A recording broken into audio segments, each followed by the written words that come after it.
Welcome to my channel दिल की आवाज़, जहाँ आज फिर मैं आई हूँ एबेश का 4th पार्ट लेकर। आई नो मैंने कहा था कि मैं 4-5 एपिसोड में इस स्टोरी को एंड कर दूँगी।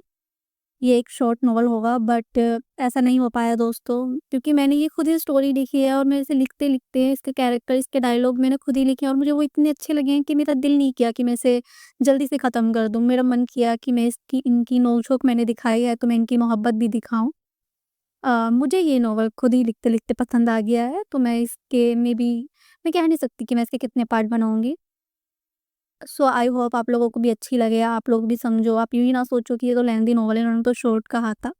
क्योंकि यू नो कभी-कभी ऐसा होता है कि हम कुछ स्टोरी ये सोच के लिखते हैं कि हम इसे बहुत छोटा लिखेंगे और हम जल्दी इसका एंड कर देंगे, हम इसे खींचेंगे नहीं या हम इसमें और ज़्यादा इतना ज़्यादा मतलब इसके इतने पार्ट नहीं बनाएँगे। लेकिन जब हम लिखने लग जाते हैं और जब हम देखते हैं कि ये दूसरों को भी बहुत पसंद आ रही है, तो हम अच्छे से उनकी मोहब्बत को डिफाइन करते हैं, अच्छे से उनकी अ, और सारे सीन लिखते हैं जो अच्छे से उस कहानी को डिस्क्राइब कर सके, जिसका एक अच्छा एंड हो, जो लगे पढ़ के कि हाँ, हमने सब देख लिया, हमने इनकी नोक-झोंक देख ली, हमने इनकी लड़ाइयाँ देख ली, अब हम इनकी मोहब्बत देखेंगे, हम देखेंगे कि ये कहाँ तक इनकी स्टोरी जाती है, कैसे ये लोग करते हैं, तो यूँ हो जाता है। तो आइए शुरू करते हैं इसका 4th पार्ट।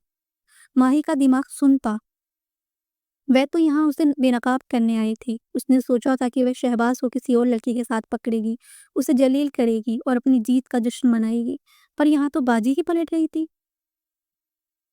माही वहीं खड़ी हुई थी। उसने खुद से मन में कहा, मोहब्बत? मुझसे? ये कैसे हो सकता है? वो शहबाज जो हमेशा सलीके से बात करता है, जिसे सब परफेक्ट कहते हैं, वो मुझ जैसी जिद्दी और चिड़चिड़ी लड़की से प्यार कैसे कर सकता है? ये ज़रूर उसका कोई नया तरीका होगा, मुझे नीचा दिखाने का। पर उसकी आँखों में वो आँसू क्यों थे?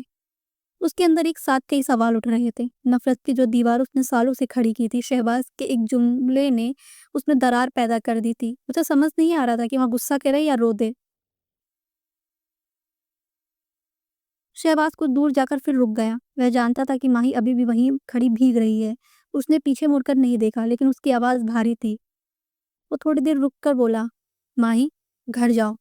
बीमार पड़ जाओगी तो तुम्हारी माँ फिर से मेरा ही मिसाल देंगी कि देखो, शहबाज़ कभी बारिश में नहीं भीगता। और तुम्हें फिर से मुझसे नफ़रत हो जाएगी। मैं नहीं चाहता कि मेरी वजह से तुम्हें एक और ताना मिले। माही ने चौंक कर उसे देखा था। उसकी हर बात में, यहाँ तक कि उसके मज़ाक में भी माही की फ़िक्र छुपी थी। माही लड़खड़ाती आवाज़ में बोली थी, तुम तुम झूठ बोल रहे हो। तुम सिर्फ़ मुझे चुप कराने के लिए ये सब कह रहे हो। शहबाज़ धीरे से पलटा। उसकी कमीज़ पूरी तरह भीग चुकी थी। बाल माथे पर चिपके थे। वह फिर से उसके करीब आया। इस बार उसके चेहरे पर एक रूहानी सुकून था। वो उसकी आँखों में देख बोला था, झूठ बोलना मेरी फ़ितरत में होता माही, तो शायद मैं तुम्हारे लिए परफ़ेक्ट नहीं होता। तुम्हें क्या लगता है, तुम्हारी माँ जो मेरी तारीफ़ करती हैं, वो क्यों करती हैं? क्योंकि मैं हर वो काम करता हूँ जो तुम्हें पसंद है, ताकि शायद कभी तुम्हारी नज़रों में मेरी अहमियत बढ़ जाए। तुम्हारी शरारतें, तुम्हारा मुझे परेशान करना, मुझे उस सब से भी प्यार है, क्योंकि कम से कम उन बहाने तुम मेरे बारे में सोचती तो हो। महानी ने शहबाज की आंखों में देखा। वहाँ कोई दिखावा नहीं था, सिर्फ एक गहरा ठहराव था। वह शख्स जिसे वह अपना सबसे बड़ा दुश्मन मानती थी, वह दरअसल उसका सबसे बड़ा राक्षस था। जाओ अब, ये लो छाता। उसने ज़मीन पर रखा अपना छाता उठाकर उसकी ओर बढ़ाया था।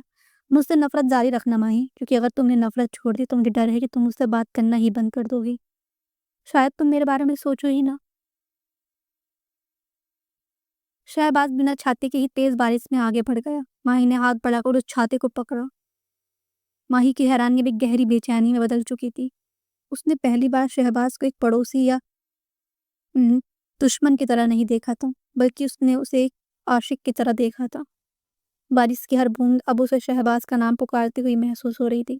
वह ऐसी बुत्ती बनी खड़ी रही और थोड़ी देर में घर आ गई। अमीना जी ने उसे भीगे हुए देखा तो उसके पास आकर उसे हल्के से मारते हुए बोली थी, इतनी रात में कहाँ गई थी? पूरी भीग गई। बारिश में तो घर में रह क्या। शहबाज के पास पढ़ने जाती हो, संगत का ही असर ले आओ, अपने अंदर सुधार लाओ। माही उन्हें हैरानी से देख, शहबाज? हाँ शहबाज, सीखो उससे कुछ। माही उन्हें देखती रही, फिर अपने रूम में आई और बहुत देर दरवाजे से लगी हैरान सी खड़ी रही। कानों में शहबाज की आवाज़ गूंज रही थी, मेरे अंदर एक ही ऐब है, मुझे माही से मोहब्बत है, मुझे माही से मोहब्बत है। माही अपने कानों पर हाथ रखती और आंखें बंद कर खुद से कहती है, ये झूठ है, वो झूठ बोल रहा है। ऐसा हो ही नहीं सकता। उससे मुझसे मोहब्बत कभी नहीं हो सकती। वो झूठा है। लेकिन दिल से आवाज़ आई, वो झूठ नहीं बोलता। वो तो कभी नहीं झूठ बोलता माही। माही की नज़र विंडो से नज़र आते उसके रूम पर गई। उसने तुरंत विंडो बंद की। शहबाज भी थका हुआ सा घर आया। गहरी सांस लेकर उसके घर की तरफ देखा। विंडो का दरवाज़ा बंद देख शहबाज को एक दर्द सा महसूस हुआ। उसने आंखें बंद कर ली। वो वहीं बैठे सोचने लगा। उसे तो खुद पता न चला कि उसे कब इस झल्ली सी लड़की से मोहब्बत हो गई, कब उसे देखने की आदत हो गई और उसने एतराफ़ भी कर लिया उसके सामने। वो रात अजीब थी, ना आँखों में नींद थी, न दिल को सुकून था। वो जागी थी उधर तो नींद शहबाज की आंखों से भी दूर थी। माही बेड पर उठकर बैठते हुए, उसे मुझसे मोहब्बत है? क्या ये मुमकिन है? फिर कुछ पल ऐसी बैठी रही कि चुपके से विंडो ओपन की। वो सामने बैठा था। वो सोया नहीं था। उसने तुरंत विंडो बंद की। दिल धड़क रहा था, बहुत तेज। माही सर झटकते हुए, ऐसा नहीं हो सकता, मैं उसकी बातों में नहीं आ सकती। यही सोच वो लेटी रही, जाने कब उसे नींद आई। अगले दिन वो नाश्ता करते हुए खोई हुई थी। अमीना जी उसे खोया हुआ देख इसी दुनिया में होना। माही उनकी बात सुन एकदम उनकी तरफ देखकर उनसे बोली, अम्मी, क्या मैं बहुत खूबसूरत हूँ? अमीना जी ने उसकी बात सुन ऐसे देखा जैसे माही के दिमाग की हालत खराब महसूस हुई हो। ये कैसा सवाल है? अम्मी बताओ ना, क्या मैं खूबसूरत लगती हूँ? नाक नक्शा तो अच्छा ही है, रंग भी सफ़ेद चिट्टा है। ज़रा सलीके से रहो तो अच्छी लगो, लेकिन तुम्हें फुर्सत कहाँ, जब देखो बेचारे शहबाज के पीछे पड़ी रहती हो। माही चौंक कर, मेरी खूबसूरती के सवाल में शहबाज कैसे आ गया अम्मी? तुम्हारे ज़हन में रहता है हर वक़्त, वो तुम उसे नीचा दिखाने के तरीके ही सोचती रहती हो। इतना खुद पर ध्यान दिया होता तो आज तुम क्या सी क्या होती? माही हैरानी से एकदम सर झटकते हुए, नहीं, नहीं, नहीं, नहीं, ऐसा नहीं है अम्मी, आप तो ऐसा ना कहें, मैं क्यों हर वक़्त उसे सोचूँगी? ये नहीं हो सकता। ऐसा क्यों लगता है आप सबको कि मैं उसे सोचती रहती हूँ? मैं उसे नहीं सोचती। और किसने कह दिया? अमीना जी उसे देख बोली थी। माही एकदम उठते हुए अपने रूम की तरफ जाते हुए, मुझे भूख नहीं है। अमीना जी उसे देख, इसे क्या हुआ? चाय भी नहीं पी। माही अपने रूम में चक्कर लगाते हुए, ऐसा कैसे? क्या मैं उसे ही सोचती रहती हूँ क्या? सिर्फ़ उस पर ही ध्यान है? वो सच कह रहा था। क्या वो सच कह रहा था? फिर एक बार उसकी आवाज़ उसके कानों में आई, मुझे माही से मोहब्बत है। मेरे अंदर एक ही ऐब है कि मुझे माही से मोहब्बत है। माही एकदम सर हिलाते हुए, नहीं, नहीं, मैं उसकी बातों पर यकीन नहीं करती।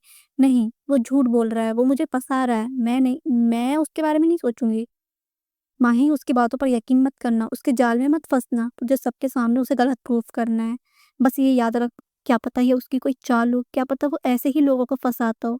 अच्छा थोड़ी लोग उसके गुणगान करते रहते हैं। अपनी अम्मी को ही देख ले, 24 घंटे में 25 घंटे उसका ज़िक्र करती हैं। ये सोच वो जोया के पास आई, जो छत पर बहुत सी पुरानी किताबें लिए बैठी थी। माही उसके सामने बैठते हुए, ये सब क्या फैला रखा है?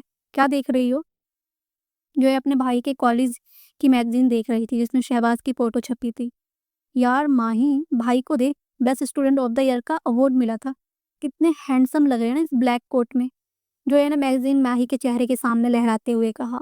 माही जो शहबाज को अपने दिमाग से निकालने जोया के पास आई थी, फिर शहबाज का नाम सुन चिढ़कर मैगज़ीन को हाथ से पीछे धकेल दिया। हैंडसम? मेरी जूती भी इससे ज़्यादा हैंडसम है।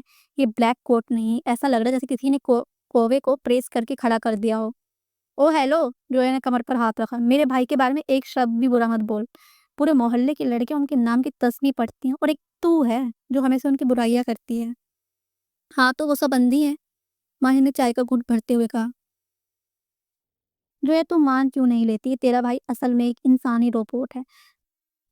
ना ढंग से बात करता है, बस सारा दिन आईने के सामने खड़ा होकर अपना कॉलर ठीक करता रहता है, अपनी जॉ लाइन चेक करता रहता है।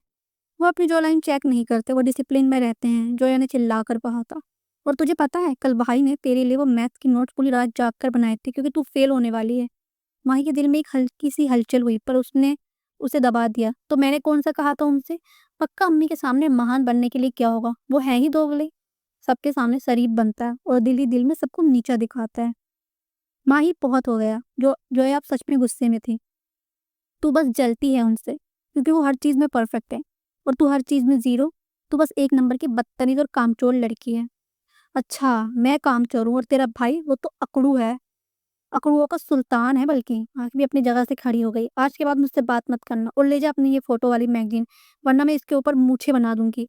बनाकर तो दिखा, तुझे तो मैं देख लूँगी। जोया ने गुस्से में अपनी चप्पल उठाई और नीचे भाग गई।